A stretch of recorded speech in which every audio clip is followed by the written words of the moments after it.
Abraham, Book of Genesis. In the ancient city of Ur, a man named Abram heard the voice of God. It was a call to leave everything he knew, his home, his people, and his past, to travel to a land he had never seen, trusting in a promise of a new future. With his wife Sarai and his nephew Lot, Abram journeyed across the desert. They lived in tents, following the horizon, guided by a faith that the land they walked upon would one day belong to their children, as God had promised. One quiet night, God spoke again. "Look up at the heavens and count the stars. If indeed you can count them, so shall your offspring be."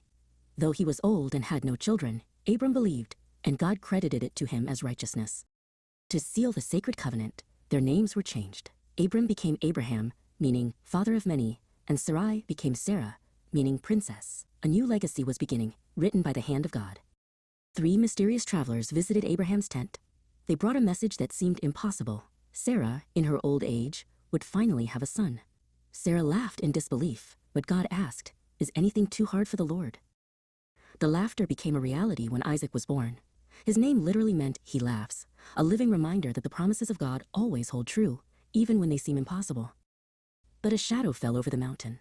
Abraham was called to the ultimate test, to offer his beloved son, Isaac, as a sacrifice on Mount Moriah. It was a test of what Abraham loved most, the gift or the giver. With a heavy heart but steady feet, Abraham climbed the mountain. Just as he was about to prove his total devotion, the voice of God stopped him. His heart was proven true. He had not withheld his only son from his Creator. Looking into the thicket, Abraham saw a ram caught by its horns. He sacrificed the ram instead, calling the place, "The Lord will provide," understanding that God provides the sacrifice himself. Abraham lived to see the beginning of the great nation he was promised. He was buried in the cave of Machpelah, a man who changed the history of the world because he chose to walk in friendship with God.